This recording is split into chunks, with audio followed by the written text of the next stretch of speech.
The smell of roasting meat, the sound of children running around the yard, and the overlapping voices of conversation filled the air with something that should have been joy. Sunday was perfect. Clear skies, just enough sunshine, and a cold beer. But inside, I was on high alert. Something told me that day would shatter the little peace I'd pretended existed between us. And as always, it only took one more drink for my Uncle Frank to be the one to pull the trigger. He stood up from the wooden bench with his beer in hand, pointed his finger at me, and out of nowhere blurted out, "That one never helped anything." The sentence echoed like a punch in the middle of the party. The laughter faded. The conversations fell silent. Everyone turned away at once. I froze, sitting with my nearly untouched plate in my lap. This wasn't a joke. It was an attack, and he knew what he was doing. Frank had always been the kind of man who loved to belittle others, to make himself appear stronger. Ex-military, brutish, traditional to the core. And me? The lost niece. The one who returned home after years of trying to build a life away from that family chaos.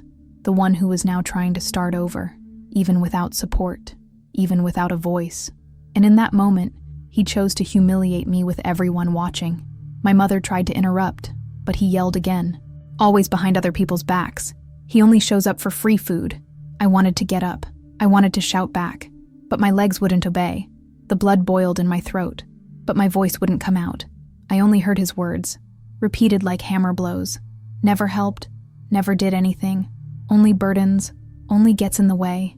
And deep down, what really hurt was seeing the others silent, people I loved, looking away, pretending they didn't hear, pretending it wasn't their problem. That was what broke me the most. And then, as if the universe were listening, the doorbell rang, a dry, insistent sound, almost out of place in the midst of that frozen space. Everyone turned their heads, relieved by the distraction. Someone got up to answer it, and that's when everything began to change, because on the other side of that gate was someone no one expected to see, someone who carried truths that would shatter that family from within. The person who appeared at the door was Noah. And if you think that name doesn't sound familiar, it's because my family did everything they could to erase him from history. My cousin, estranged from us for years, practically exiled after shaming the family name. The reason? He came out as gay, and since that day, no one has spoken to him, as if he were dead, as if loving someone of the same sex were an unforgivable crime. When he entered the yard, with that steady gaze and an envelope in his hand, he looked like a ghost walking through a funeral. Everyone stopped. Even Frank fell silent. My grandmother, who had always loved Noah more than any of her grandchildren, put her hand to her chest. "Noah," she whispered, but he didn't answer. He just walked toward me, looking at me as if he already knew exactly what I'd just heard. He hugged me, tight, in a way no one there had ever done. And he whispered in my ear, "You're not alone. You never have been." I cried. I cried like a child, because that hug, in that moment, was more than a gesture. It was a rescue. It was someone pulling me back to the surface after so long drowning in silence. And there, in the midst of that family that ignored me, I finally felt seen. Noah then lifted the envelope. "This is for everyone." His voice was firm, but filled with pain. Enough pretending this family is perfect while stoning anyone who doesn't fit in. He opened it. Inside were copies of letters. Letters he'd written to each member of the family that had never been answered. "You buried me alive, and now you want to do the same to her." He pointed at me. But today, this ends. The silence turned tense. Some lowered their heads. Others moved away. But me? For the first time, I stood up. I picked up one of the letters. I read it aloud, and I saw faces flush, eyes fill, because the truth always comes back. And that Sunday, it had knocked on the door. After I read the first letter, the mood at the barbecue changed. It wasn't a party anymore. It was judgment. But this time, not against me or Noah. The words he'd written hit everyone there, like a broken mirror, revealing what everyone was trying to hide. My Aunt Rose was the first to speak. "You had no right to bring that up." Her voice trembled, not with anger, with fear. Fear of what else might be revealed. "I had every right, Aunt. I'm part of this family whether you accept it or not."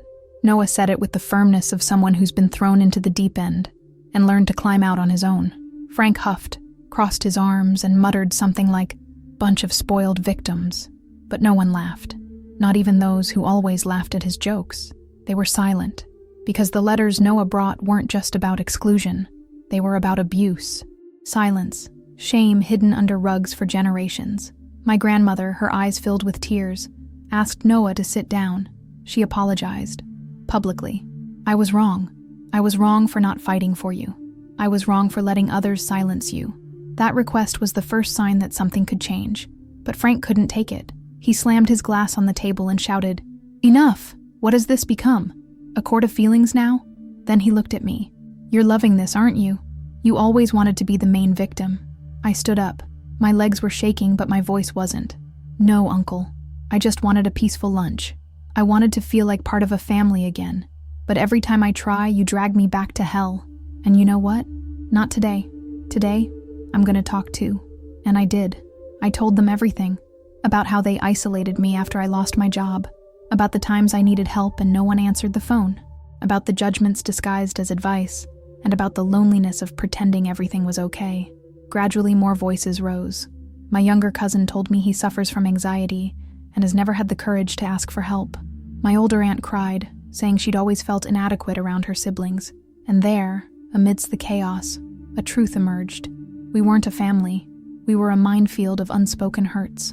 And all of this came to light because of a man's scream and the doorbell that rang shortly after. After the storm of truths, the backyard felt like a different place. The voices had lowered. The dishes remained untouched. The smell of burnt meat still lingered, but no one noticed. Noah sat beside me in silence, but it was a good silence. The silence of someone who had said everything they needed to say. I, on the other hand, was in a whirlwind. For the first time, I had spoken. For the first time, they heard me.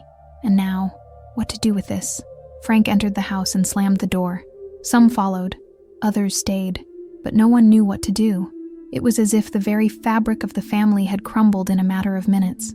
And there I was, faced with a decision. Stay and try to rebuild, or leave for good. Those people who for years had pretended I was overreacting, oversensitive, ungrateful, were now looking at me with shame in their eyes. My mother took me aside. She said she was sorry, that she never had the courage to speak out, and that she loved me. It was the first time I'd heard that from her in a long time. I cried, and I said I didn't want to scream to be heard anymore. I just wanted to be able to exist there, as I am, without masks, without fear. And if that wasn't possible, then maybe my place really was far away. Noah squeezed my hand. "We can go now if you want. You don't have to try to fit in where you've never been welcome." But I took a deep breath. Not yet. I want to see how far this change can go. Because something inside me told me that that moment, that rupture, could be the beginning of a healing. But healing only comes when the pain is exposed. And that's what happened there. The pain exploded. And with it, the chance to rebuild. So, I returned to the table. I sat with whoever wanted to stay. The ones who were left. The ones who listened. And there, without needing to ask, they began to serve me. Chicken, rice, farafa, with sincere looks, without pity, with respect. For the first time, I felt like I belonged. For the first time, maybe, just maybe, it would be worth trying again. As the afternoon dragged on and the mood was still one of emotional digestion, Noah stood up with an unexpected gesture. He went to his car and returned with an old dark wooden crate filled with photos, letters, and objects forgotten by time. "This is everything you tried to throw away, but I kept it, because I knew one day you would miss it." Everyone looked at each other. No one knew exactly what to expect. He began to distribute photos on the table, family portraits, from old parties, smiles that today seemed fake. One of the photos caught my eye. It was of me, when I was 6 or 7 years old, sitting on my Aunt Linda's lap, smiling in the same backyard. I couldn't even remember that day.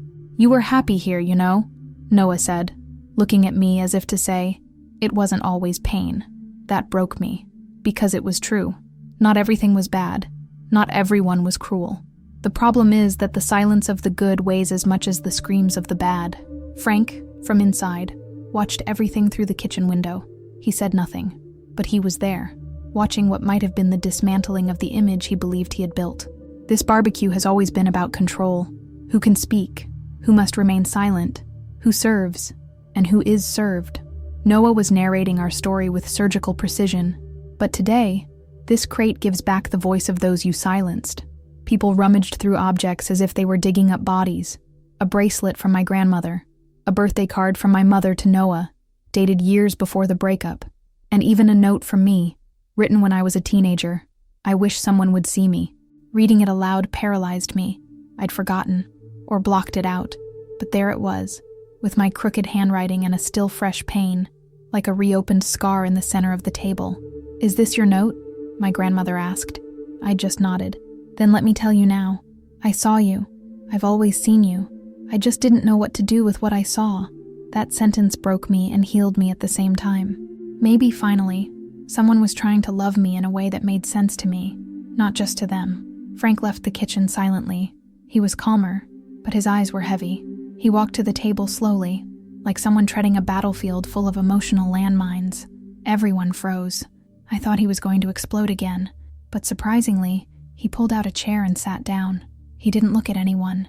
He just ran his hands over some photos spread out on the table, and then he spoke. "I was raised to believe that men don't cry, that those who talk too much are weak, and that family is about obedience. But looking at this, I see a lot of things that no longer make sense." His voice was no longer an attack. It was a confession. "When your father died, I became the man of the house, and I took it as a mission, but I did it wrong. I thought holding everyone in check was protection, but I was just killing them slowly." The words surprised me. A thick silence fell again, and he turned to me. "Forgive me for what I said earlier. It wasn't fair, and it's not true. You did so much more for this family than I ever have. That took me by surprise. Not that an apology would solve everything, but it was a start. I didn't smile. I didn't cry. I just took a deep breath. I don't want perfection, Uncle. I just want space and respect." He nodded. He said he didn't know if he could change, but he wanted to try. And sometimes, that's more than many people offer. In that moment, I saw a broken man trying to relearn how to be human, and that is rare. Noah remained silent the entire time, watching the scene with a half smile. When Frank finished speaking, he stood up.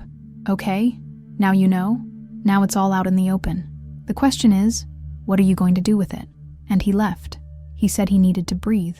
No one tried to stop him, because right there, at that point, everyone knew he had already done the most important thing, lit the match. The rest of the family stood there, somewhat unsure of how to proceed, but there was something new in the air, something akin to respect, maybe even affection. The food was served again. The plates were changed.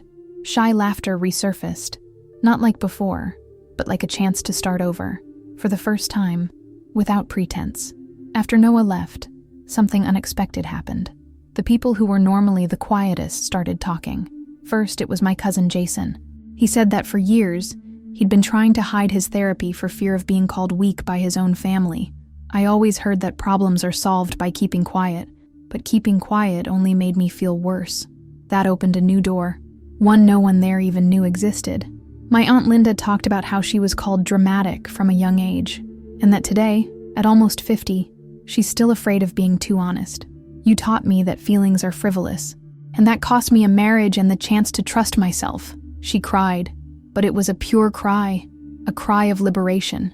Each sentence spoken at that table shattered a piece of the rigidity that had for so long held that family together like a wall. Even my mother, who rarely said more than necessary, opened up. She told me how she'd lived for years in fear of disappointing me, how she'd heard my father say I was too sensitive for this world, and believed him. "I didn't know I was pushing you away when I thought I was protecting you." I held her hand. For the first time in a long time, I felt like we were on the same side, not out of obligation, but out of choice. The table became a confessional, a space of raw truth, and no one was laughing nervously or changing the subject. For the first time, pain wasn't seen as weakness. It was seen for what it truly is, a cry for care, a warning that something needs to change. And on that almost magical afternoon, it seemed everyone there finally understood this. No one wanted to return to silence after that. Frank didn't say anything else, but he didn't get up either. He stood there, listening to everything, without interrupting, without reacting cynically. Perhaps for the first time, he was truly listening, and that alone was a miracle. Noah returned after an hour. His eyes were puffy, but he seemed calm. When he entered the yard, everyone stopped for a second, as if expecting him to run away again. But he just smiled and said, "So, did I miss much?" The joke was lighthearted, but loaded with meaning, and for the first time, Someone, Jason, responded. Just the beginning of our group therapy. Laughter. Real laughter. My grandmother went to Noah and hugged him, tightly, as if embracing lost time. She apologized again. She said she wanted him around. If this is what family is, then you're as much a part of it as anyone. And in that hug, I saw generations crossing. A woman who grew up being taught to judge, and a man who was strong enough to survive it and come back. Noah sat down again, but this time with a different look, as if that table finally recognized him, as if that space, which had once been pain, could now be shelter. Not perfect, unresolved, but real, and that's more than most people have. He looked at me and said, "Maybe we haven't changed everyone, but we've changed enough to make it count." I agreed, because deep down, this story was never just about him or me. It was about everything we swallow to fit into the spaces we claim are ours, about everything we fail to say, so as not to lose what little we have, and about the moment, inevitable, when silence begins to hurt more than speaking. This barbecue was that moment, an end, but also a beginning. That late afternoon, with the golden light streaming through the trees, the table once again had the sound of family, but this time, a real family, full of flaws, scars, regrets, and courage, because that's what truly builds us. It's not the last name, it's how brave we are to look each other in the eye and stay. After the conversation, the energy in the backyard was different. Not light, not happy, but honest. And that, for our family, was already revolutionary. No one laughed out loud again like they had at the beginning of the party, but no one avoided looking either. It was as if, for the first time, we had learned to respect each other's space. Silence was no longer a weapon. It was rest. After years of pretending, everyone was exhausted, and finally, they could breathe. The food returned to the table, but no one devoured it as before. We ate slowly, listening, thinking. Let's just say the barbecue became a symbolic wake. We were burying the version of the family that had always pretended to be perfect, and beginning to accept the real version. Imperfect, yes, full of flaws, but possible, sustainable. I looked around and barely recognized those people, not by what they were saying, but by what they were finally willing to hear. Noah's head was down, playing with a soda can. I sat beside him. "Will you come back more often?" I asked. He took a deep breath. "It depends. Will they keep trying to change me? Or will they learn to include me?" I answered with what I felt in my heart. Today was the first day they included you. The change began, and you were the one who opened that door. He smiled, and in that smile, I saw the child he was, and the adult who survived it all. My mother approached carrying a piece of cake. "Your favorite, Noah. I haven't forgotten." He thanked her with teary eyes. No more words were needed. Sometimes, small gestures say what years of silence can't, and that was how that day ended, with small gestures, with timid attempts at reconnection, with us finally understanding what love is, presence, listening, forgiveness, and the daily decision not to give up on each other. In the end, there were no group hugs or movie endings, just the feeling that we started something there, something our parents might never have done, something our children might learn to continue. Because it's not about erasing the past, it's about not repeating it. And that Sunday, in the backyard where it all began, we buried the silence and planted a chance. That night, back home, I sat in bed with my notebook open on my lap. I couldn't sleep. My head still throbbed with everything that had happened. The screams, the confessions, the letters, Noah's return, and my own scream, the one I'd finally let out. So I picked up my pen and began writing, not for anyone in particular, but for myself, to record, because we need to remember the days when we were strong. Otherwise, the fear returns and convinces us it wasn't real. The letter had no set form. It began with, "Today I was heard," and ended with, "I'm still scared, but now I know I can speak anyway." I wrote about Noah, about my uncle, about my mother, about myself, about the little girl who wrote, "I wish someone would see me," and who, so many years later, was finally seen. I cried, not from pain, from recognition, as if I were, finally, face to face with the truest version of myself.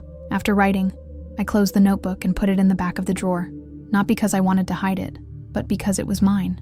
A silent reminder that I didn't keep quiet, that I stayed, that I returned to that house, faced that man, heard that doorbell, and chose to stay, not out of dependence, but out of courage, and for myself, for my story. I woke up the next day different. The world hadn't changed. Neither had people, but I had. And sometimes, that's enough to change everything around me. My mom invited me to lunch. Noah texted me a meme. My uncle hasn't said anything yet, but I don't wait for that anymore. I just keep going, with limits, with firmness, because those who have learned to get up from the ground no longer accept anyone's setbacks. And if one day everything returns to silence, I will remember. I screamed. I wrote. I chose. And that, no one can take away from me anymore. The following week, I waited, not for loving messages or an official apology. I waited for his call, from Frank, maybe because, deep down, a part of me still believed he would do the right thing, that his apology hadn't been the end, but the beginning of something. But the call never came, not on the first day, not the second, and every silence from him was a reminder. Not everyone is ready to change. But you know what surprised me most? I didn't cry about it. For the first time, I didn't feel like it was my fault, because now I understood. His silence doesn't define me. He chose to remain silent. I chose to speak, and that already put us on different sides of the story. The power he had over me was gone. It evaporated that Sunday, and it wasn't coming back. Noah called me. "Did he look for you?" I shook my head. "Of course not," I replied, "but that's okay." He laughed. "I think you've become the version of yourself we needed when we were younger." That hit me hard, because it was true. I was the woman that little girl, alone in the backyard, crying behind the barbecue, needed me to be. The messages started arriving, from cousins, uncles, even neighbors. People said that what happened that Sunday sparked conversations in other homes as well. People said they cried watching the scene, that they could relate. And I realized it wasn't just about our family. It was about all the families who push pain under the table in the name of harmony. Maybe Frank will never care. Maybe he'll never change. But real change doesn't start with the one who shouts. It starts with the one who listens, with the one who decides to break the cycle. And at that barbecue, the cycle broke. It may have been just a crack, but it was real. And I was there, at the center, with my head held high. On Saturday night, my mom texted me, "Lunch here tomorrow. Do you want to come?" I took a while to respond, not out of anger, but because I needed to think. That house still hurt me. Those kitchen tiles, that table in the back, everything there held history and trauma. But now, too, there was room for healing. So I wrote, "If it's real, I'll go." Noah was also invited, for the first time, officially. No tension, no mincing words. And he responded with a simple message. "I'll be there." This time, no letters, just hunger. I laughed. Because, after everything, we could still laugh. And that was the greatest victory. Laughing with someone who understands our pain is more than relief. It's a revolution. It's love beginning again. That Sunday, I arrived early. I brought a stand, a small gesture, almost symbolic. When I entered the yard, I heard no shouting, no indirect messages, just normal voices, real conversations. Frank wasn't there, and no one spoke of him. Not because we pretended he didn't exist, but because now, we knew he wasn't the center of the story anymore. That was what we would do from then on. The food was served. The atmosphere was light. For the first time, the children were playing, and the adults weren't wearing invisible armor. When Noah arrived, my grandmother stood up to hug him. It was beautiful, and it was simple, like everything that is true. And then I knew we had chosen to continue. Not because of blood, but because of respect. Because of the desire to do things differently. And so began our new Sunday. No promises, no performance, just presence. And that was already a lot. Because now, when someone says, "How are you?" we respond sincerely. And when someone says, "No," we sit, listen, and stay. No judgment. We just stay. A few weeks passed. Life went on. Routines returned. But something inside me felt different. It wasn't just about the barbecue or my uncle's scream. It was about everything that moment unlocked. I began to walk more lightly, as if, for the first time, I was living with my own voice, without needing to ask permission to exist. And that changed everything. Not around me, but inside. Frank remained distant. He sent a short message on my mother's birthday. Nothing more.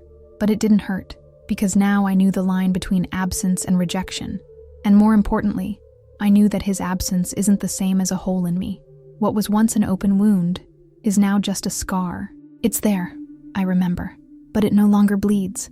It no longer controls me. Noah has started attending Sunday gatherings again. Sometimes he brings his boyfriend. Sometimes he comes alone. But he always comes as himself, and no one pretends not to see it anymore. There's no hiding place for the discomfort. We've learned to sit at the table with him too.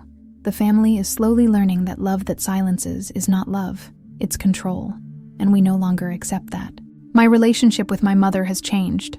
It's not perfect, but it's real. We talk about things. Sometimes we still hurt, but we listen to each other. And that, for someone who's lived her whole life walking on eggshells, is a miracle. There are days when I think of that old note. I wish someone saw me, and I realize I was seen. And today I'm heard. But more than anything, I see myself too. Because in the end, that's what remains.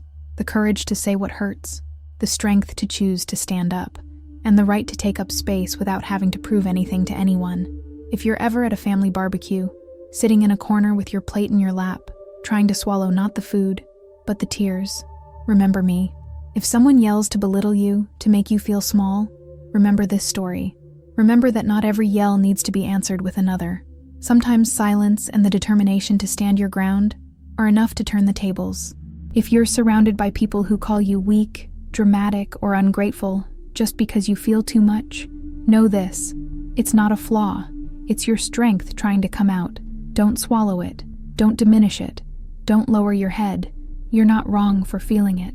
What's wrong is the world that teaches you to hide it. If the doorbell rings, as it did on my Sunday, maybe it's life telling you. The time for silence is over. Open the door. Let in those who truly see you. Sometimes courage comes dressed as someone who embraces you in the midst of confusion and says, "You are not alone." And that's all. You don't need an audience to get you up. Just yourself. And if no one applauds, that's okay.